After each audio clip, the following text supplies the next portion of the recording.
नमस्कार, मैं हूं संदीप चौधरी। आज सीधा सवाल में मैं बात करने वाला हूं खटाखट, फटाफट और गटागट। अब आप कहेंगे ये खटाखट, फटाफट, गटागट ये क्या है? 5वें चरण का भाई मतदान मुकम्मल हो गया।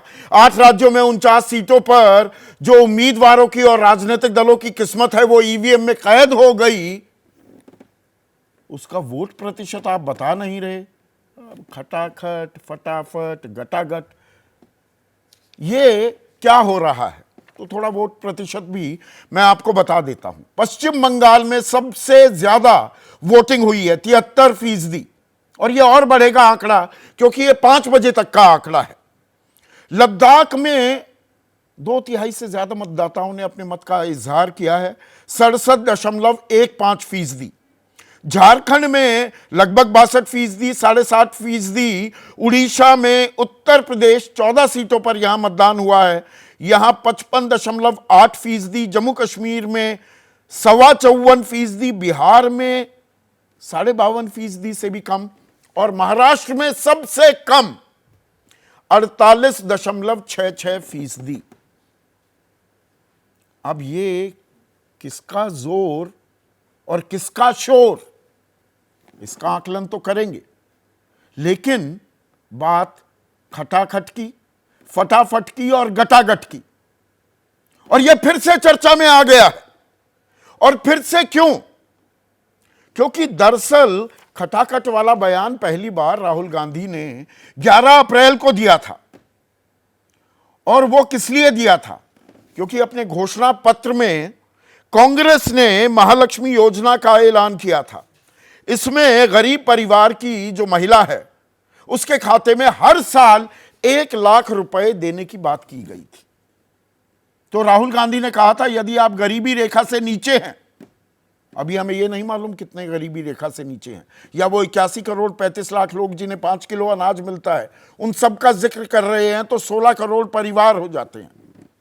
यदि आप गरीबी रेखा से नीचे हैं तो हर साल 1 लाख रुपए यानी कि 8,500 रुपए प्रतिमाह खटाखट आता रहेगा, और एक झटके से हम हिंदुस्तान की गरीबी को मिटा देंगे। अब उसके 1 महीने 1 हफ्ते बाद फिर से इस पे चर्चा गर्म हो गई है, और इस बिंदु को पकड़ा प्रधानमंत्री मोदी ने। बयान में आपको सुनाने वाला हूं, पर सबसे ताजा बयान में प्रधानमंत्री मोदी ने कहा कि पंजे और साइकिल के सपने टूट गए खटाखट। कांग्रेस सपा अब 4 जून के बाद की कर रही प्लानिंग कि हार का ठीकरा किस पर फोड़ा जाए, खटाखट। और मुझे तो कोई बता रहा था कि विदेश यात्रा का टिकट भी बुक हो गया है, खटाखट। अब इस पर हमलावर होने की जरूरत क्यों आई? ये खटाखट, फटाफट और इसमें गटागट भी शब्द जुड़ गया। और ये किसने जोड़ा? ये अखिलेश यादव ने जोड़ा। अखिलेश यादव क्या कह रहे हैं? वो कह रहे हैं कि हम लोग विदेश चले जाएंगे, जनता इनसे कह रही है आपको हटा देंगे। फटाफट, फटाफट, फटाफट। जो लोग कहते थे कि ना खाएंगे ना खाने देंगे, वो लोग सब डकार गए। गटागट, गटागट, गटागट।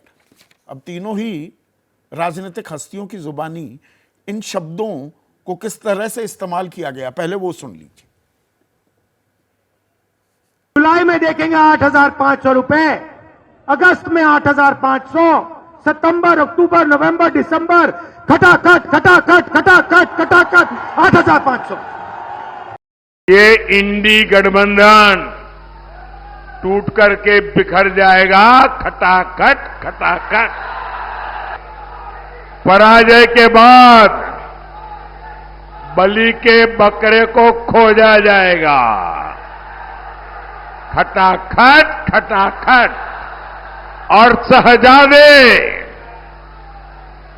चाहे वो लखनऊ वाले शहजादे हो या दिल्ली वाले, ये शहजादे गर्मी की छुट्टियों पर विदेश निकल जाएंगे, खटाखट, खटाखट। एक एक के बाद एक विदेश भेजने का काम किया था। बताओ उनके जो मित्रगण थे या साथी थे, एक के बाद एक खटाखट खटाखट खटाखट विदेश भाग गए कि नहीं भाग गए?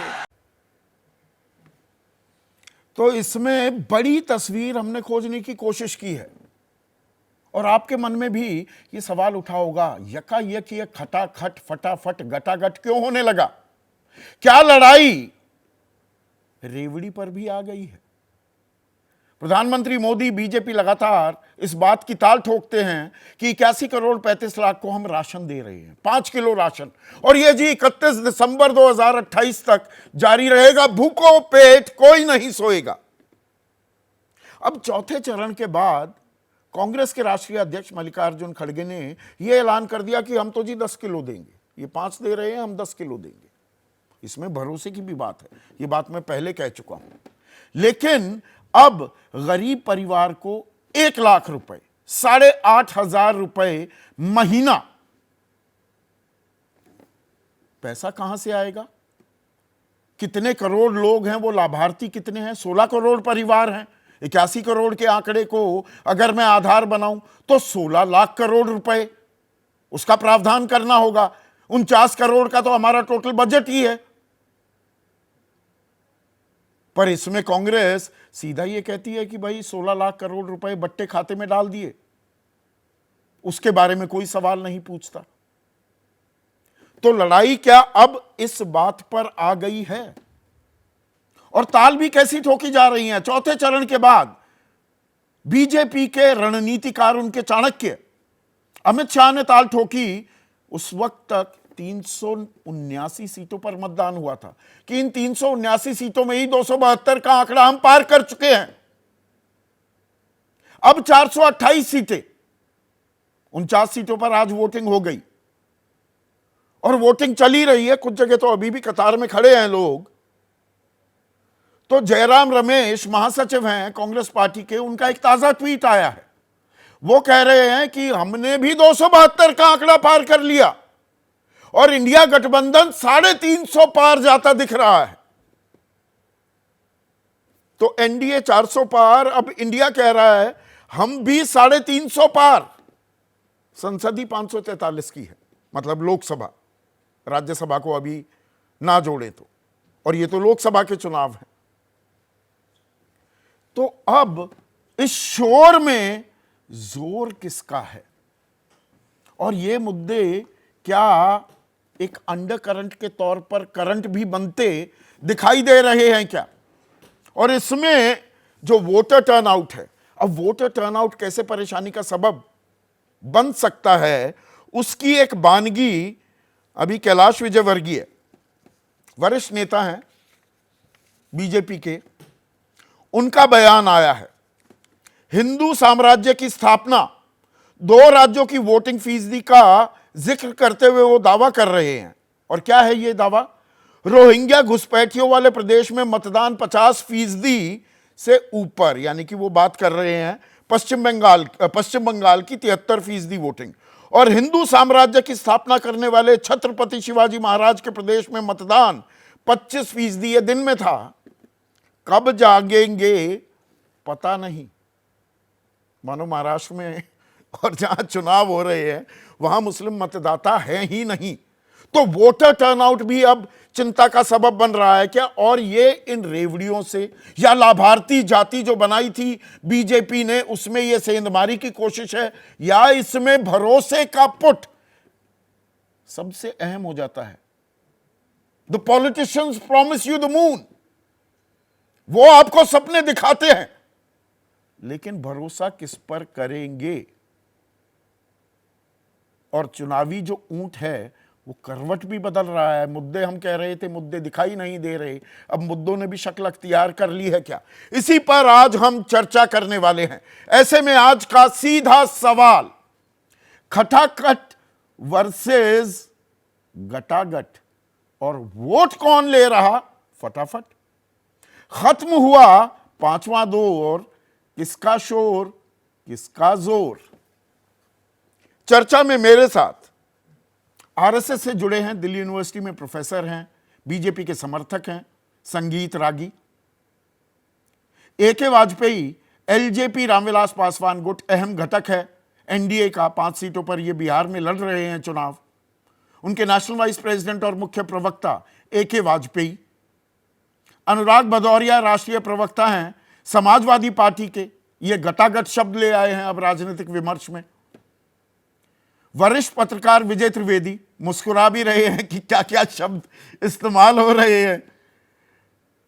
और कांग्रेस की राष्ट्रीय प्रवक्ता अभी मुस्कुरा रही हैं, झगड़ती बहुत हैं, अभी झगड़ा भी शुरू होगा थोड़ी देर में। रागिनी नायक भी चर्चा में जुड़ चुकी हैं। तो रागिनी, खटाखट, और अभी ताजा बयान जो आया है राहुल गांधी का, वो कह रहे हैं 1 लाख नहीं 2 लाख की भी जरूरत पड़ी तो खटाखट आपके खाते में डाल दिए जाएंगे, बस फटाफट हमें वोट दे दो। तो 1 लाख और 2 लाख बांटकर वोट हासिल करने की कोशिश कर रहे हैं आप। संदीप जी देखिए, प्रधानमंत्री जी ने पद की गरिमा तो बनासकांठा में ही खो दी। उस भाषण के बाद उनके पद की गरिमा तो बची नहीं, और अब जो दूसरे नेताओं की मिमिक्री और नकल करने पर बेचारे मजबूर हुए जा रहे हैं, मुझे लगता है उनकी खुद की गरिमा भी हर बीतते चुनावी चरण के साथ गिरती जा रही है। खटाखट खटाखट खटाखट, क्योंकि हर चुनावी चरण के साथ उन्हें समझ आ रहा है कि झोला उठाने और रिटायरमेंट का वक्त आ रहा है। खटाखट खटाखट खटाखट। तो ये तो जो आपने कहा कि कुछ सुरताल मिला के बात, मैंने उसी तरीके से शुरू की, पर एक गंभीर बात पर आ जाते हैं। संदीप जी, मैं जब छोटी थी तो स्कूल में एनसीईआरटी की किताब में एक जंतर हुआ करता था गांधी जी का, पहले पन्ने पर। उस जंतर में लिखा रहता था कि मन में कभी भी दुविधा हो किसी भी काम को करने से पहले, तो जीवन में जो सबसे गरीब, सबसे कमजोर, सबसे शोषित, प्रताड़ित व्यक्ति आपने देखा, उसका चेहरा याद कीजिएगा और फिर सोचिएगा कि जो काम आप करने जा रहे हैं उससे उसके जीवन में कुछ सुधार आएगा कि नहीं। अगर आपकी अंतरात्मा जवाब हाँ में देती है तो निर्भीक होकर, बेझिझक होकर आगे बढ़िए और वो काम करिए। और मुझे बहुत गर्व है कि कांग्रेस पार्टी और राहुल गांधी जी पंक्ति में खड़े हुए अंतिम आदमी के आंसू पोंछने का काम करना चाहते हैं। खटाखट खटाखट खटाखट।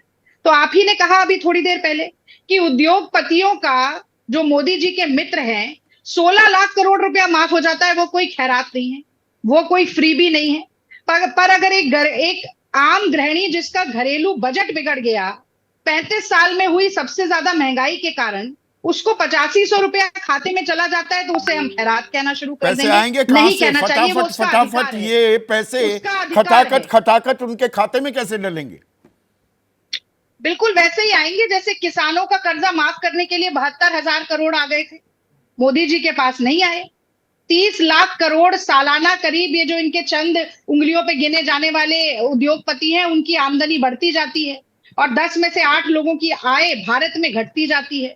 तो वो कहते हैं जहां चाह वहां राह। आपने ठीक कहा, राहुल जी ने कहा है 1 लाख रुपया हम देंगे, जरूरत पड़ी तो और ज्यादा देंगे, क्योंकि 10 साल के अन्याय काल में 45 साल में अगर सबसे ज्यादा बेरोजगारी की मार नौजवान झेल रहा है, जिससे कहा जाता है कि नाली की गैस पर जाकर पकौड़े बनाओ, शायद मोदी जी जो सूट बूट पहन लेते हैं 10 लाख रुपए का, नहीं जानते कि 200 रुपए लीटर तो पकौड़े तलने का तेल हो गया है।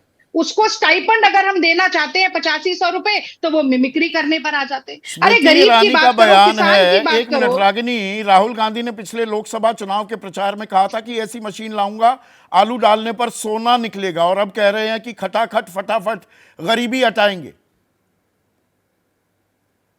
संदीप जी, ये एक बार प्रियंका जी से एक सवाल पूछा गया कि मोदी जी 56 इंच के सीने की बात करते हैं, तो उन्होंने जवाब दिया कि इस देश को चलाने के लिए 56 इंच का सीना नहीं चाहिए, दरिया दिली चाहिए, देश की जनता के लिए धड़कता हुआ दिल चाहिए। मुझे लगता है स्मृति ईरानी ने उन सारे किसानों का आज मजाक उड़ाया जो कहते हैं मिट्टी से सोना उगा देंगे। अब वो उनसे जा जाके जैसे पूछती थी ना, घर घर जाके अमेठी में राहुल जी आए कि नहीं, खाना खाया कि नहीं, लस्सी पी कि नहीं, तो अब जाकर पूछेगी किसानों से मिट्टी खोदी कि नहीं, सोना निकला कि नहीं। अरे कुछ बातें प्रतीकात्मक होती हैं। फैक्ट्री लगेगी, आलू का काम होगा, चिप्स बनेंगे, पैसा आएगा, तो वो सोने के बराबर है। अब इन्होंने तो 75,000 रुपए तोला सोना कर दिया। मोदी जी मंगलसूत्र चिल्ला रहे थे, कितनी माँ बहनें मंगलसूत्र बना सकती हैं, खरीद सकती हैं, बनवा सकती हैं। तो असली मंगलसूत्र कौन छीन रहा है? वही छीन रहा है जो देश में महंगाई की मार लेकर आया, वही मोदी जी। तो अब स्मृति ईरानी जी क्योंकि अब अप्रासंगिक हो गई हैं इस चुनाव में, तो वो हर तरीके की बयानबाजी करेंगी। वो भी अभी 1-2 दिन पहले प्रियंका गांधी जी की मिमिक्री कर रहे थे। तो आप देखिए, मैं तो ये कहना चाहती हूँ, बीजेपी की नकल कर रही हैं कि बीजेपी किसान सम्मान मैं ये निधि में कहना 6,000 रुपए सालाना दे रही है या 5 किलो अनाज दे रही है, तो चौथे चरण के बाद मल्लिकार्जुन खड़गे बहुत को अच्छा याद आता है सवाल। कि अब हम 10 किलो दे देंगे, तू डाल बहुत डाल अच्छा में पात सवाल पात। आपने पूछा। नहीं, आप ऊंट के मुंह में जीरा दे रहे हैं। आपने 20,000 रुपए प्रति हेक्टेयर किसान की लागत बढ़ा दी, क्योंकि आपने कृषि के उपकरणों पर, खाद पर, कीटनाशक पर, हर किसी पर जीएसटी लगा दिया। उसके बाद आप 500 रुपये महीना दे रहे हैं और सोच रहे हैं कि किसान पर एहसान हो रहा है। बिल्कुल नहीं। 80, एक बात बताइए संदीप जी, 80 करोड़ लोगों तक अगर राशन पहुंच रहा है मुफ्त का, तो ये हमारा देश ग्लोबल हंगर इंडेक्स में नेपाल, पाकिस्तान, श्रीलंका, बांग्लादेश सबको हराकर भूखमरी में विश्व गुरु क्यों बनता जा रहा है? ये अनाज किन धन्ना सेठों के गोदाम में जा रहा है? किन धन्ना सेठों की तोंद खुला रहा है? ये तो पूछना चाहिए पहले। ये भाजपा के प्रवक्ता आते ही नहीं आपके डिबेट में, क्योंकि पता है आप प्रियंका कड़े गांधी सवाल वाड्रा पूछेंगे। प्रियंका गांधी वाड्रा तो कहती थी ये 5 किलो अनाज देकर निर्भर बना रहे हैं, युवा को, गरीब को आत्मनिर्भर बनाना है। अब आप भी निर्भर बना रहे हैं कि 5 नहीं 10। देखिए, नहीं संदीप जी, देखिए, एक तो कर्नाटक में हमने वादा किया, आपने पूछा कि भरोसे की बात है, हमने कहा कि सरकार आ गई तो 10 किलो मुफ्त देंगे अनाज, हमने वो किया। हमने केंद्र सरकार से कहा कि चावल कम पड़ रहे हैं तो हम चावल आपसे खरीदना चाहते हैं। कर्नाटक सरकार ने कहा, तो उन्होंने कहा कि एफसीआई में चावल ही नहीं है, चावल देने से ही मना कर दिया। तो हमने डायरेक्ट पैसा जो है वो लोगों के खाते में डाला। और प्रियंका जी जो बात कर रही है उसका मायना समझिए, हम 30 लाख सरकारी पद नौकरियां भरने की भी बात कर रहे हैं। हाँ, उसमें एक भी long 10 term lakh measure crore भी रुपए है। खर्च होगा, एक- तो ये 26 एक लाख करोड़ हो short term जाएगा। measure 49 भी है। लाख करोड़ का हमारा बजट है। एक शॉर्ट टर्म मेजर भी है। तो आप क्या कह रहे हैं, 30 लाख सरकारी पद जो खाली है वो ना किया जाए? हाँ। भाई 52 करोड़ की मौत पर मुनाफाखोरी करने वाले जो पत्थर दिल नरेंद्र मोदी जी हैं, जिन्होंने कोरोना काल में 1 महीने में 12 करोड़ नौकरियां चली गई और 2 करोड़ नौकरियों का झांसा देते रहे, उनके सामने आप गरीब की बात करें, वंचित की बात करें, कमजोर की बात करें, अल्पसंख्यक महिलाओं, दलितों की बात करेंगे तो वैसे ताली पीट पीट कर आप मिमिक्री करने पर पानी और पी नकल पी उतारने कर पर आ कोसती हैं जाएंगे। सरकार को 10 कि ये सालों में क्या तथाकथित, किया? एक मिनट 10 सुनिए ना, सालों में जन क्या कल्याणकारी नीतियों के चलते सरकार पर कर्ज 205 लाख करोड़ हो गया जी। 50-55 लाख करोड़ था 10 साल पहले।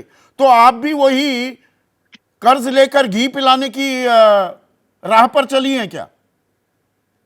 नहीं, कर्ज नहीं लेंगे, जो कर्ज है उसको उतारेंगे भी, अर्थव्यवस्था को हम स्थिर भी बनाएंगे, स्टेबल भी करेंगे। गलत तरीके के जीएसटी और नोटबंदी जैसे हम निर्णय नहीं लेंगे। जो मनमोहन सिंह जी ने कहा था कि जो 2% जीडीपी धड़ाम करके गिरेगी, और मोदी जी ने कहा था कि रेनकोट पहनकर नहाते हैं, और अब कौन रेनकोट पहनकर नहा रहा है, कहाँ मुंह छुपा रहा है, वो सब चीजें सामने आ रही हैं। मैं तो बस ये कहूंगी कि सरकार की प्राथमिकता देखिए कि अस्पताल के बिस्तर पर 5% का जीएसटी है और हीरे पर 1.5% का जीएसटी है। तो गरीब गरीब ना होता जाए, अमीर अमीर ना होता जाए, ये खाई बढ़ती ना जाए, ये सुनिश्चित करना कांग्रेस पार्टी का, राहुल गांधी का और इंडिया गठबंधन का लक्ष्य है, और उसके प्रति हम मन, वचन और कर्म से प्रतिबद्ध हैं। और इसीलिए खटाखट पैसे देने की बात हो रही है। तो ये खटाखट पर यकायक इतनी तकलीफ क्यों होने लगी? संगीत, पहला बयान तो 11 अप्रैल को दिया गया था और मई आते आते चौथे चरण के मतदान के बाद यकायक हमलावर हुई बीजेपी और अगुवाई कर रहे हैं प्रधानमंत्री मोदी इन बयानों को लेकर।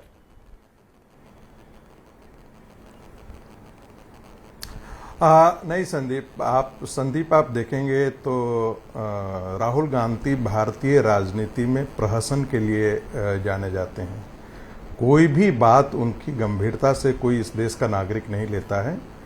देखिए, कांग्रेस के प्रवक्ता के लिए और कांग्रेस पार्टी के लोग हैं, उनके लिए तो स्वाभाविक है। लोगों का मुझे पता नहीं, प्रधानमंत्री बड़ी गंभीरता से ले रहे हैं बयान को, प्रतिनिधित्व दो बार 2 दिन लगातार उस पर प्रतिक्रिया दे रहे हैं। मैं कह रहा हूं, वो प्रधानमंत्री इसलिए प्रतिक्रिया कर रहे हैं क्योंकि पता है कि हर चुनाव के बाद राहुल गांधी जो ही चाहे तो इटली चले जाते हैं या बैंकॉक चले जाते हैं या विदेश यात्रा पे चले जाते हैं। इसीलिए प्रधानमंत्री जी इशारा इस बात की तरफ कर रहे थे कि जब 4 तारीख को जब चुनाव के रिजल्ट आएंगे तो राहुल गांधी कहाँ का विदेश टिकट लिए हुए ये पता नहीं है। क्योंकि राहुल गांधी का आप भी जानते हैं, हम भी जानते हैं, वो विदेश अक्सर जाने की उनकी लगी रहती है और वो सैर सपाटे के लिए जाते हैं, कोई बहुत काम के लिए जाते नहीं हैं। और संभवतः इसी कारण से दूसरी बात, आपने बहुत गंभीर बात सवाल उठाया है। एक बात हम लोग कहते हैं, न राधा को 9 मन तेल होगा न राधा नाचेगी। कांग्रेस पार्टी जो आज अपने राजनीतिक इतिहास के सबसे न्यूनतम स्तर पर है, जहां वो एक समय जैसे भारतीय जनसंघ जो है वो 285-280 सीटें लड़ा करती थी, आज कांग्रेस पार्टी की हैसियत इस बराबर में है कि कांग्रेस पार्टी के युवराज के लिए 2 सीटों पर प्रियंका गांधी चप्पल तोड़ रही हैं और उनके सारे पार्टी के बड़े बड़े नेता जाकर के रायबरेली और मैं देख रहा था, आखिरी आंकड़ा मैंने देखा तो प्रधानमंत्री मोदी ने 140 से ऊपर, 1 मिनट सुनिए ना, 140 से ऊपर रैली जमा रोड शो किए।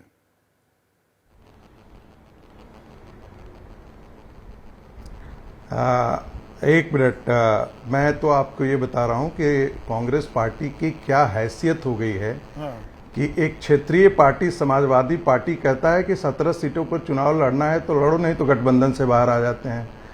ममता बनर्जी कहती है लड़ना है, 1 सीट पर लड़ना है तो लड़ो, नहीं तो गठबंधन से बाहर आ जाते हैं। इंडिया गठबंधन बनता है, 38 पार्टियों को आप सडनली इकट्ठा करते हैं, लामबंद करते हैं कि ये एनडीए का कुनबा है, उनमें से कईयों के कोई सांसद नहीं, किसी का आधा या 1 सांसद। मैं अपनी बात कहूं, हाँ, संदीप, अपनी बात तो खत्म कर लेने दूं आप मुझे, ठीक है ना। राहुल गांधी की संवेदना पर आते हैं। राहुल गांधी की स्थिति वैसे ही है जैसे कोई 12वीं क्लास से पास किया हुआ बच्चा जब कॉलेज आता है और मार्क्सवाद की जमीन पर लड़ता है तो उसके बहुत बड़े सपने आते हैं। राहुल गांधी की अपनी बौद्धिक स्थिति नहीं है, न तो भारत के बारे में उनको जानकारी है, इसलिए वो वामपंथी गिरोह में फंस करके इक्विटेबल जस्टिस और संवेदना की बातें करते हैं। यही राहुल गांधी थे ना जिन्होंने कहा था कि गरीबी क्या होता है, ये तो और ये सोच तो उस समय एक मिनट अरे भाई, ये सोच तो बीजेपी भी पंक्ति में बात तो आखिरी आदमी जो है, सबसे गरीब आदमी जो है, उसके बारे में तो बीजेपी भी बात करती है। दीनदयाल उपाध्याय का जो पूरा नाम नहीं लिया, अच्छा कि आपने नाम ले लिया, अभी मैं नाम लेने वाला था। दर्शन है इंटीग्रल, मैंने नहीं मैं फिर बता रहा हूं। हमारे यहाँ का एक अर्थायम का कॉन्सेप्ट दीनदयाल जी ने दिया, और साथ में ये कहा कि हम भारत वो नहीं है जो अमेरिका है, बाहर में पश्चिम में कमाने वाला खाता है, भारत में कमाने वाला खिलाता है। हम उस सिद्धांत के पोषक लोग हैं और उसी दिशा में काम कर रहे हैं। जहां तक मतलब आप 5 किलो देते हैं तो वो सेवा है, ये 10 किलो दे रहे हैं तो ये मेवा है, या दरअसल इसी में, इसी खटाखट और फटाफट के खेल में राजनीति फंस गई है, चुनाव भी फंस गया है क्या? सीधा सवाल है आपसे संगीत। बस एक मिनट, मैं एक छोटा सवाल। आपने सही कहा, मैंने फिर से आपसे कहा, दोहराना चाहिए। मैं क्यों कहा कि राहुल गांधी प्रहसन के विषय हो जाते हैं?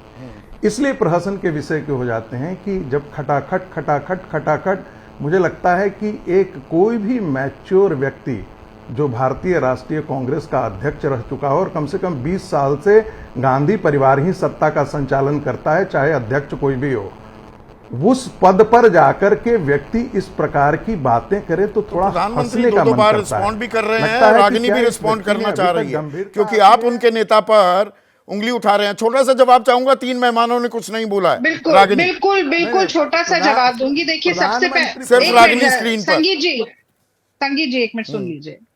देखिए, नरेंद्र मोदी जी को तो बहुत कुछ पता है, वो सर्वज्ञानी है। उनको तो ये भी पता है कि अगर बादल आ जाते हैं तो फिर रडार उन बादलों की वजह से कुछ विमानों को कैच नहीं कर पाता है। ये मोदी जी की समझ है। वो गणेश जी के सर को प्लास्टिक सर्जरी की देन बताते हैं, ये मोदी जी की समझ है। बहरहाल उनकी समझ छोड़िए, मैं तो सिर्फ एक साधारण सी बात ये कहना चाहती हूँ कि आपने बहुत ही सटीक सवाल पूछे और केवल राहुल गांधी पर व्यक्तिगत आक्षेप करने के अलावा संगीत रागी जी ने कुछ नहीं कहा। मैं कहना चाहती हूँ कि ना मैं गिरा, ना मेरी उम्मीदों के मीनार गिरे, कुछ लोग मुझे गिराने में खुद 100 बार गिरे। तो जो ये जो नरेंद्र मोदी जी की फड़फड़ाहट है ना, बौखलाहट, यही बताती है कि राहुल गांधी जी को जनता कितनी गंभीरता से ले रही है। तो आप कह रही हैं गंभीरता से ले रही है। AK वाजपेयी, मामला गंभीर हो गया है क्या? नहीं, हमें तो ये लग रहा है कि ये कांग्रेस की 4 चरणों के बाद जो घोषणा करी ना इन्होंने कि जी हम 10 किलो देंगे मुफ्त राशन, डबल देंगे, मतलब तो ये क्या कंफ्यूज हैं इनको एक बात का ध्यान रखना चाहिए कि ये जो फूड सिक्योरिटी एक्ट है यही लोग लेके आए थे। ये अलग बात है कि ये लागू नहीं कर पाए। लागू किया स्वर्गीय रामविलास पासवान जी उस वक्त मिनिस्टर भाई थे। 2013 तो के इन्होंने अंत में पानी आके पी कानून कर बना उसको था, कोसा करते थे। 2014 के शुरुआत में चुनाव हो गए, मैं कानून वही- तो ये लेकर आए ना। अरे भाई मैं वही कह रहा हूँ, मैं वही कह रहा हूं, लेकिन उसको पानी पी पी कर कोसते क्यों थे? अगर कोई चीज इनकी बेबी है, इन्होंने कंसीव किया है, तो उसको गाली क्यों देंगे? अब हमने उसको सक्सेसफुली एग्जीक्यूट कर दिया कोरोना काल में आके। अब वो ये कहें कि क्या करें क्या करें, तो अब उसको इन्होंने दोबारा से डबल देने की घोषणा कर दी। और घोषणा करने से पहले इन्होंने होमवर्क तो किया ही नहीं कि इतना पैसा, आपने ठीक कहा कि इतना 23 लाख करोड़ कहां से लेके पैसे आओगे, कोई इनके पास उसका जवाब नहीं है कहां से लाएंगे। जैसे आप लेकर आ रहे हैं 205 लाख करोड़ कर दिया कर्ज देश पर, वो तो बता रही हैं 72,000 करोड़ मनरेगा, IMF की रिपोर्ट किसानों का कर्ज माफ किया था। मनरेगा को आप पानी पी पी IMF कर की रिपोर्ट- कोसते थे, आज उसे चलाना पड़ रहा है। संदीप जी, IMF की रिपोर्ट आपको मालूम है क्या बोला है कि GDP और लोन बराबर हो जाएगा, 2028 में दिवालिया निकल जाएगा।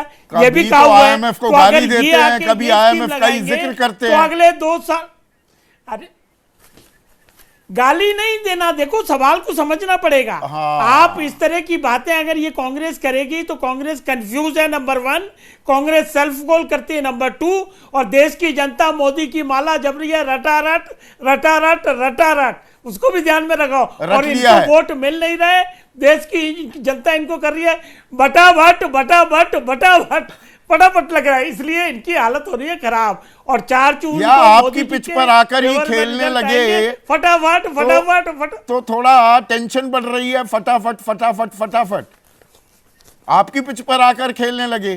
कोई टेंशन नहीं मोदी, अरे नहीं नहीं नहीं, कोई खेल बिगड़ चुका है। कांग्रेस को भगा रही है दंचा, खटाखट खटाखट खटाखट। ये 4 तारीख को बड़ा क्लियर हो जाएगा। ये 4 तारीख को क्लियर हो जाएगा। अनुराग भदौरिया, खटाखट खटाखट और फटाफट फटाफट आपको भगाया जा रहा है, दौड़ा रही है जनता, ये कह रहे हैं कि वाजपेयी। देखिए, आज मैं चूंकि लखनऊ में हूं तो लखनऊ में वोट डालने गया, तो जनता वोट दे रही थी खटाखट खटाखट खटाखट, आवाज आ रही थी बीजेपी सपाचट सपाचट सपाचट। वोटर कह रहा था बीजेपी को हटाहट हटाहट हटाहट, बीजेपी को झटका लग रहा था झटाझट झटाझट झटाझट, और बीजेपी को हराने की जनता ने लगा रखी थी रटारट रटारट रटारट। 4 जून के बाद लोग फिर आ रहे हैं मोदी, ये एक के बाद भी कह रहे हैं रटारट रटारट रटारट। अब सुन लीजिए, मैंने कहा ना बीजेपी को हराने के लिए जनता ने लगा रखी है रटारट रटारट रटारट, और वो कह रहे हैं हम अपना पिच लेके आए हैं, उनकी पिच पे हम जा रहे। भैया उनकी कोई पिच ही नहीं है, वो तो एक पिच लेके अपने साथ ही चलते हैं। एक होती है ना रेडीमेड पिच आती है, आपने देखा होगा जब हम लोग क्रिकेट खेलते हैं। हाँ। तो रेडीमेड पिच आती है, जहां चाहो वहां बिछा दो। तो ये इनका तो यही नहीं पता है कि इनकी पिच किधर है। ये तो जिस पार्टी के लिए बैठते हैं उसकी तो बात करते नहीं, आपने देखा होगा। ये बीजेपी की बैटिंग करते हैं। फिर अगर हमारी सरकार आ जाएगी तो अपनी पिच इधर बिछा देंगे। इनके पास तो रेडीमेड पिच है ना, ये तो अपने झोला में रखे होंगे। अभी आप चेक कर लीजिए, पिच रखे होंगे, उन्हें पता चलेगा तो 4 जून को हमारी सरकार आ गई तो अपना वहां बिछा देंगे। पर ये वादे एक मिनट, मुझे ये अब फटाफट गटागट में यकायक भी मैं शब्द जोड़ दूं, ये अभी क्यों याद आ रहा है कि 10 किलो अब अनाज देना है, और अब ये खटाखट पर फिर से राजनीति होने लगी। ये तो समझाना था, आपके पास 1.5 महीना था, तब तो समझा नहीं रहे थे। मान के बिल्कुल नहीं, जनता पूरी तरह समझी हुई है। जनता को पता है जो दर्द इन्होंने जनता के, आप समाज के हर वर्ग को दिया है। कौन ऐसा वर्ग है संदीप जी जिसको दर्द ना मिला हो? अगर छात्र है तो उसका पर्चा लीक होता है, उसको कितना दर्द होता होगा, उनके परिवार वालों को कितना दर्द होगा, ये नहीं समझ पाएंगे। युवा जो बेरोजगारी से आत्महत्या करता है, क्या दर्द उस पर गुजरती होगी। किसान जो यहाँ धरने में बैठा रहा है, MSP की गारंटी नहीं मिल रही है, आज भी किसान परेशान है, क्या दर्द होता होगा, ये कैसे समझ पाएंगे। महिला अत्याचार पे जिस तरह से हुआ, आपने देखा होगा, महिलाओं पर अत्याचार हुआ और ये चुपचाप बैठे आंख बंद करके देखते रहे, कितना दर्द हुआ होगा, सोचिए आप। समाज का कौन सा एक वर्ग बता दीजिए जो खुश हुआ हो। चाहे शिक्षक मित्र हो, वो धरने पे बैठे रहे, चाहे पत्रकार बंधु हो, वो परेशान रहे, उनको जेल भेजा गया, चाहे डॉक्टर्स बंधु, कौन सा वर्ग कौन सा वर्ग को इन्होंने छोड़ा तो है? ये इन्होंने हर चुनाव वर्ग, को हाँ, लेकर इनको एक ही वर्ग उत्साह को जो इन्होंने बहुत जोश होता है वो इतना मध्यम सा ही क्यों है? जो मैं ये आंकड़े भी देख रहा हूं, उत्तर प्रदेश की बात करें लगभग 56%, तो मतलब 60-61 पहुंचेगा। महाराष्ट्र में तो 50 का आंकड़ा भी नहीं छू रहा है अभी तक, 5 बजे तक का ही सही, तो 52-53% मतदान। देखिए भारतीय जनता पार्टी का वोटर पूरा उदासीन हो चुका है बीजेपी की तरफ से। इनफैक्ट जनता बीजेपी की तरफ से पूरी उदासीन है। अच्छा। उनके वोट डालना, जो वोट इनको देते थे उन्होंने तय कर लिया है इन्हें वोट देना ही नहीं है। ये ऐसे लोग हैं मतलब जिन्होंने इनके वोटर समाज नहीं के आ अंदर रहे, एक आपके ऐसा माहौल वोटर पैदा किया आकर कि इन्होंने खटाखट बटन दबा रहे हैं, आप ये कह रहे हैं? अरे इनके वोटर क्या कह रहे हैं सुन तो लीजिए। इनके वोटर ये कह रहे हैं कि 2014 में कितने उत्साह से मैंने वोट दिया था कि आएंगे, देश की तस्वीर बदलेंगे, तकदीर बदलेंगे। ये इन्होंने सपना दिया था, महंगाई बेरोजगारी खत्म कर देंगे, यही तो बोला था इन्होंने। वोटर कैसे निकला था देखिए आप, 80% तक वोटिंग हुई थी, 85%, 86% तक वोटिंग हुई थी। देश बदलाव चाह रहा था, इन्होंने सपने दिए थे। क्या दिया इन्होंने? सपनों को पैरों तले कुचल दिया इन्होंने। इसलिए वोटर इस बात से दुख हो गया बात हो रही है, आप भी मुंगेरीलाल के हसीन सपने देखने लगे क्या? बेकार हो गया। अभी तक तो आंकड़ा नहीं बता रहे थे कि कितनी सीटें आएंगी। अब जयराम रमेश ट्वीट कर रहे हैं 5वां चरण अब लगभग मुकम्मल हो गया है कि जी हमारी 272 पार कर गई, हम तो 350 पार जाने वाले हैं। देखिए 5वां चरण मतलब होता है हर व्यक्ति में, आप जानते हैं हमारे अंदर में, संगीत आपकी आवाज अभी डाउन है, यहाँ पर एक एक आदमी एक एक बार में बोलता है। अभी अनुराग की बारी है, प्लीज सिर्फ अनुराग को रखिए स्क्रीन पर। हाँ। देखिए 5 चरण का चुनाव है, 5 चरण का चुनाव हो गया।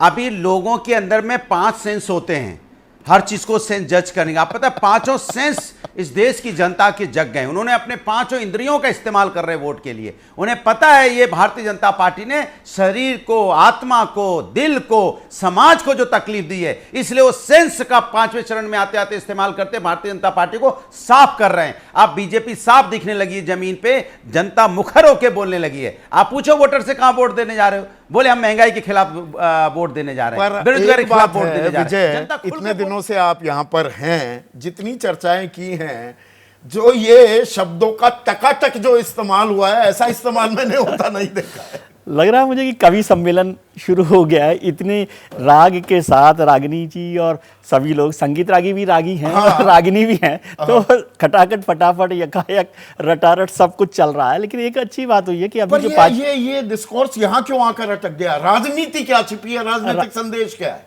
नहीं देखिए ना, एक तो आज 427 सीटों पर वोटिंग पूरी हो गई, यानी वोटिंग के में तो 400 पार हो गए हैं। हाँ। अब किसके 400 पार होंगे नहीं होंगे ये तो अलग मुद्दा है, होंगे कि नहीं होंगे वो अलग इशू है। लेकिन महत्वपूर्ण यह है कि अब ऐसी जगह पर पहुंच गए हैं कि चुनाव में आखिरी दौर एक तरह से बचा है, 2 दौर बचे 115 सीटों का, तो वहां पर आखिरी लड़ाई में हर तरह का जो हथियार है वो इस्तेमाल किया जा रहा है। और रेवड़ियों पर आ गए फाइनली। ये सीधा जेब में पैसा डालने वाला खेल आ गया है। अब किस पर भरोसा होगा, किस पर भरोसा करें? और वो कोशिश आखिरी, इसे मैं आखिरी कोशिश के तौर पर देख रहा हूँ। वो 5 किलो की बजाय 10 किलो अनाज की बात हो, या बीजेपी की तरफ से भी बहुत सारी योजना, ऐसा नहीं है कि एक ही तरफ से ये योजनाओं का ऐलान हो रहा है। आपसे थोड़ा और तफसील लेता हूँ। अमित शाह मुख्य रणनीतिकार हैं, चाणक्य हैं बीजेपी के, दिल्ली में रैली कर रहे हैं। पहले इनकी भी बात सुन लेते हैं, अमित शाह क्या कह रहे हैं। और अब रामवीर विदुड़ी इसको आगे बढ़ाएंगे। भाइयों बहनों, दिल्ली में केजरीवाल जी चुनाव के लिए जेल से बाहर आए हैं अभी अभी। मैंने राजनीति में केजरीवाल जी जैसा यू टर्न लेने वाला आदमी नहीं देखा है। वो नौकरी छोड़कर एनजीओ बनाए और शपथ ले लेकर बच्चों की कहते थे हम राजनीति में नहीं आएंगे, राजनीति गंदी है। और 26 नवंबर 2012 को उन्होंने आप पार्टी बना दी, अन्ना को बेचारे को रालेगांव सिद्धि भेज दिया। ये झूठ बोले। वो कहते थे मैं कभी मुख्यमंत्री नहीं बनूंगा, 3 बार मुख्यमंत्री बने, उसमें भी यू टर्न लिया। उन्होंने कहा था कि कांग्रेस में, दिल्ली में की सरकार कांग्रेस की गिराकर इनको जेल में डालेंगे। आज सत्ता के लिए वो ही कांग्रेस की गोदी में बैठकर दिल्ली में चुनाव लड़ रहे हैं।